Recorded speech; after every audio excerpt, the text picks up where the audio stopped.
Hi, and thanks for logging on to the Daily DVAR HaLacha. And here's a brand new halacha for you, and it's for Monday, the 11th day of February, the 6th day of Adar Rishon. Remember, we are on an interesting unit here about laws and customs that apply when visiting a cemetery and things like that. We had told you yesterday that it's wonderful to pray at the site of a tzaddik, or let's say a grandparent or something like that. You don't exactly ask the tzaddik or the grandparent to make a miracle happen for you. That's God who answers the prayers. But you can, of course, daven in their merit, and you can also ask that they beseech God for you. You hear that at funerals sometimes. Please be a melitz yosher, put in a good word, sort of, kind of, to God on our behalf. Okay, now what we add today is this: a wonderful thing to pray for when at the kever, at the burial place of a person, is to pray that their neshama should have an aliyah. In plainer English, what that means is you're asking Hashem, please make it such that the soul of the person whose grave I'm praying next to, that person's soul should go up higher and closer to God. You see, you and I here on planet Earth, during this life that we live, we have the opportunity to better ourselves at all times by doing another mitzvah or something like that.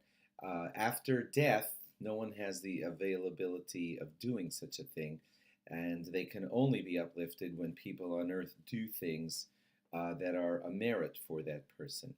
And so we can do good mitzvos and pray that the person whose grave we are at should have a neshama, that is a soul that is uplifted and come closer and higher to God. Incidentally, the Svarim do tell us, the holy books do tell us, that if you pray that that neshama should go up higher, closer to God, then that neshama can then in turn, I don't know if I should say repay the kindness to you, but that neshama will then be a melitz yosher for you and will beseech God on your behalf. So it's a kind of like a win-win situation.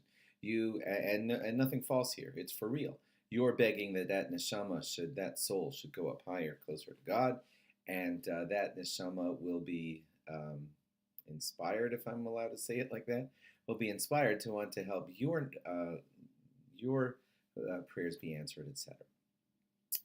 There is a custom to not go to the gravesite of a person during the first year since their passing, and that's because it's considered an inauspicious time for that soul, and that is because the judgment is still taking place during that first year.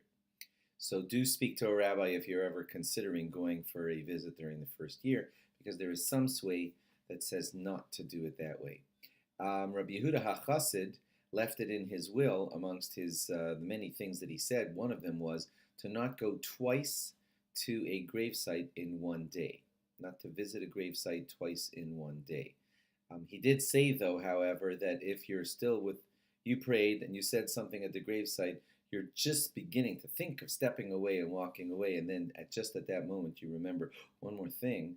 So at that moment, what you could do is you could, if you're still within Dalet Amos, that means like about 8 feet. In other words, you haven't really stepped away too far.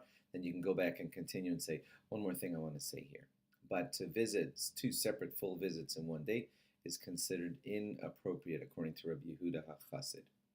Okay, thanks for logging on, and log on again tomorrow for more, and have a great day. Bye-bye.